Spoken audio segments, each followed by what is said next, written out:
LPG limited থেকে বোতল ভর্তি গ্যাস চলে যায় পদ্মা, মেঘনা, যমুনা, এশিয়াটিকের নিজস্ব ডিপোতে। ট্রাকে ওঠার আগেই এসব গ্যাস ডিলাররা বিক্রি করে দেয় অসাধু ব্যবসায়ীদের কাছে, যারা রাতের অন্ধকারে বোতল বদলে ফেলে। 690 টাকার গ্যাস হয়ে যায় 1400 টাকা। 25শে মার্চ 2025 দুপুর 2টা।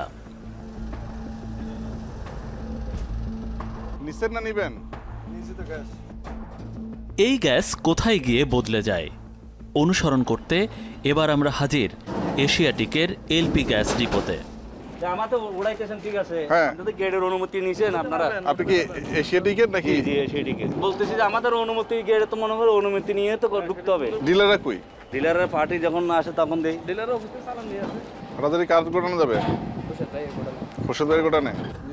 আজকের তালিকা বলছে কক্স এন্টারপ্রাইজের দিলীপ সহ 35 জন ডিলারকে 25টি করে গ্যাস সিলিন্ডার দিচ্ছে এশিয়াটিক। কিন্তু দেখে বোঝার উপায় নেই তার গ্যাস কোনগুলো। দিলীপের তো দেখা মিলছে না। দিদি, আপনার নামের গ্যাসের লাইসেন্স আছে না একটা? হ্যাঁ। Cox enterprise. হ্যাঁ জি। এশিয়াটিক থেকে 25টা গ্যাস বরাদ্দ হয়েছে, এটা কি পাইছেন? না, পাইনি তো। তাহলে তার গ্যাস কাকে দেয়া হলো? এগুলি ডিলার থেকে ডিলারের কিনে নেই। ডিলার থেকে ডিলার কিনে নেয়? এটা আর কেমনে? কিভাবে নেই এটা আমরা তো জানি, অফিস থেকে হয়ে যায়। আপনি তো কাগজ ছাড়া দেওয়ার কথা না, কিন্তু এখানে এতগুলো যে মাল উঠাইলেন, এটা কার মাল উঠাইলেন আপনি? এটা যে ডিলার যে পাবে যে বরাদ্দ, তো সেই ডিলারের নাম কি? ওটা তো আমরা নাম জানি না। ডিলার তাহলে কিভাবে দিলেন এতগুলো মাল? এটা ওরা ওখান থেকে ওদের ড্রাইভারকে বলে দেয়। যে ড্রাইভারকে বলে দিলাম, ড্রাইভার কথা দিয়ে দিলেন? সবার ডিলারের সাথে যোগাযোগ আছে। এটা তো কয়টা উঠাইছেন? এটা তখন 125টা। 125টা কার? এটা হচ্ছে উনি যে ডিলার আছে ওই ডিলার। ডিলার তো উনি তো পাবে 25টা, তো 125টা উঠলো কিভাবে? 25টা হচ্ছে উনি অন্য মাল বাইরে থেকে কিনছে। ডিলাররা তাহলে গ্যাস ডিপোতেই বিক্রি করে দেন।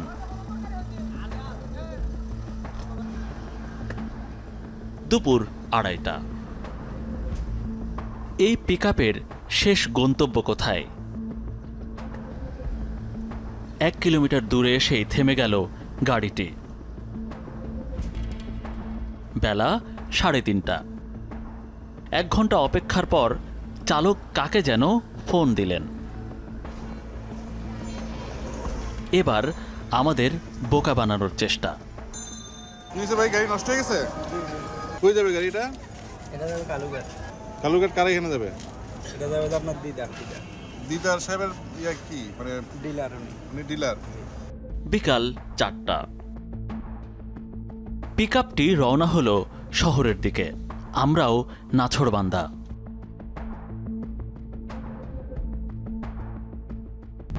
একই গাড়ি তো দেখি ঘুরে ফিরে সেই এশিয়াটিকের ডিপোতে এসে থামল।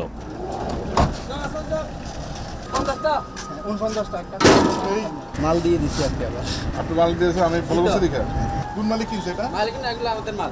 আলী এন্ড সন্স, বারবিলি। Ali and Sons. দিদার সাহেব? জি জি। আলী এন্ড সন্সের তো আছে বরাদ্দ নাই। বরাদ্দ নাই, আগে কিনে নিছে খাইছে। এই সময় আরেকজনকে দিয়ে দিছে অন্যজনকে। এর সময় লাগছিল না, তো আজকে ওর থেকে নিছে। তার কথা আমরা বিশ্বাস করতে চাই না। বিকেল 5টা। গোপন আস্তানায় না গেলেও এগুলো যে শহরের বাইরে যাবে না এটা নিশ্চিত। সন্ধ্যা গড়িয়ে রাত।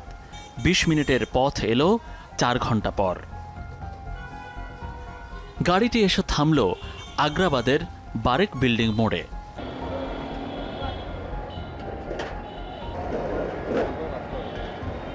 দিদারুল আলম চৌধুরীর দোকানে নামল 25টি গ্যাসের বোতল।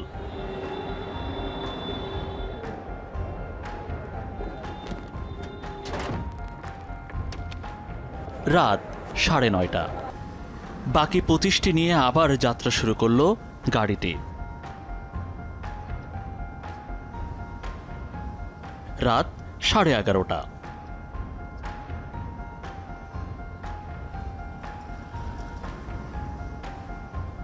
যেই পথ 20 মিনিটের সেই পথ ঘুরল 2 ঘন্টা। আমাদের গাড়ির তেল, গ্যাস ও ক্যামেরার ব্যাটারিও প্রায় শেষের দিকে। এটি বাঁশখালী এন্টারপ্রাইজের দোকান। কিন্তু তাদের নামও তো আজ তালিকাতে নেই।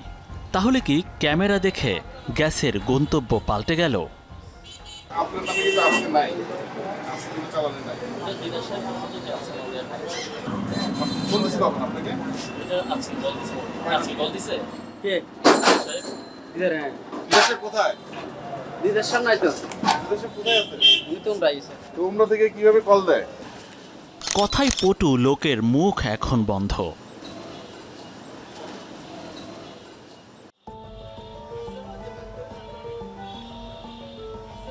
পরদিন দিদারের দোকানে এসে সেই গ্যাস ভর্তি 25টি সিলিন্ডারের বদলে পাওয়া গেল খালি সিলিন্ডার। আর আমার পাইকারি এখানে বাংলা বাজার নিয়ে যায় মনে করো 8টা 5টা 6টা 9টা 10টা করে। আপনার কোন দোকানে দিচ্ছেন? আমি তো পুরো খুচরা দোকানে গিয়ে পাই না।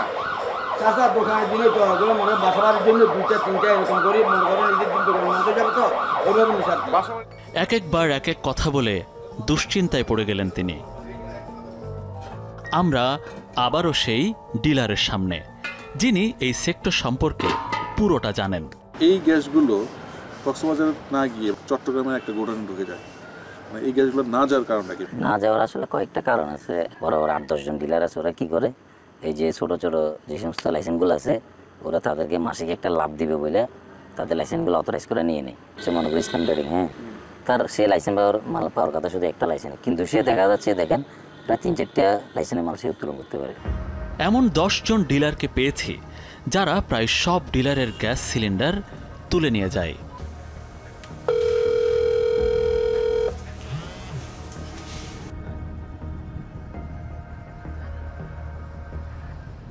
আমার নাম তো মোজাম্মেল হক। ও আচ্ছা, মোজাম্মেল ভাই কেমন আছেন? আছি ভাইজান, ভালো আছি। ভাই কি চট্টগ্রামে আছেন এখনো?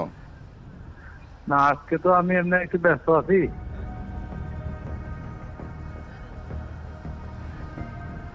শামীম সাহেব বলছেন? জি আপনার তো একটা লাইসেন্স আছে, জি। তো এখানে আপনার নামে অনেকগুলো আপনার নাম্বার দেওয়া পাশে।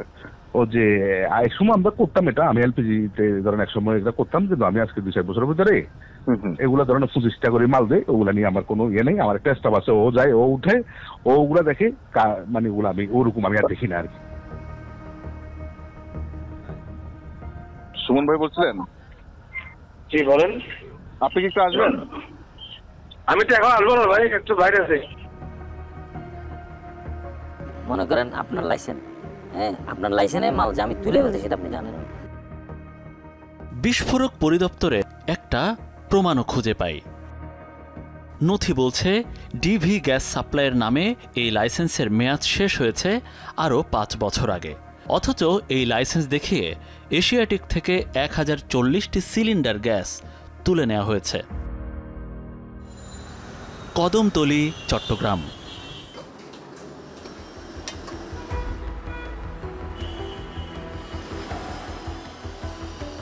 ডিভি গ্যাস সাপ্লাইয়ের মালিক বিশ্বজিৎ মালাকারের মুখোমুখি টিম 360 ডিগ্রি। আপনার লাইসেন্সের মেয়াদ তো শেষ হয়ে গেছে আরো 5 বছর আগে, তাহলে সেই লাইসেন্স দিয়ে আপনি গ্যাস তুললেন কিভাবে? আসলে গ্যাস তো আমি তুলিনি, তা কে তুলছে? গ্যাস তুলছে অন্য একজনে। আপনি জানতে পারলেন কবে?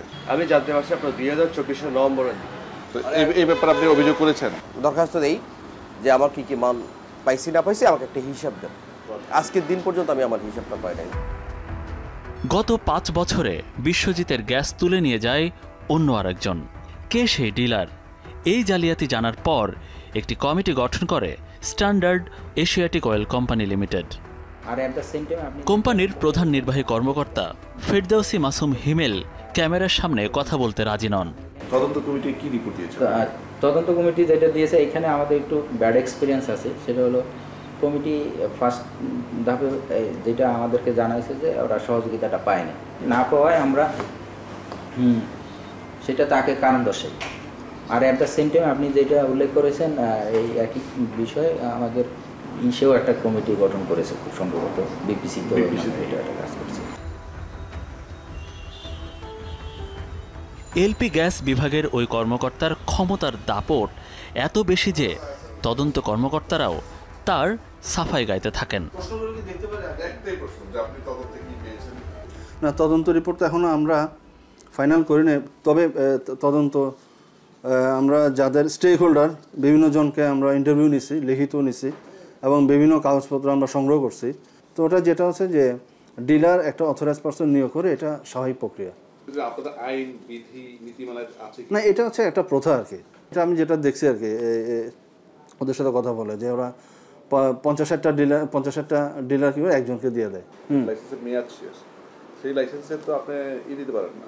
মেয়াদ তো বর্ধিত করছে না, এবং ওরা যে বর্ধিত করে নাই করছে শুনেন এখন মেয়াদ বর্ধিত বললে সাথে সাথে তো বর্ধিত হয় না। তাহলে আমি কেন আমি গ্যাসটা পাবো? সে তো টাকাটা জমা দিছে, মানে টাকা জমা দিলেই যে লাইসেন্স নবায়ন পাবে এটার কোনোই নাই। গভর্নমেন্টের বিধিবিধান প্রতিপালন সাপেক্ষে লাইসেন্স সে পাবে, কিন্তু তার এখানে ছিল না, মোজদাগা সঠিক না থাকাতে সেই লাইসেন্সটা পায় নাই। এই বাতিল হয়ে যাওয়া লাইসেন্স দিয়ে 5 বছরে 1040টি গ্যাস সিলিন্ডার তুলে নিয়েছেন ডিলার দিদার।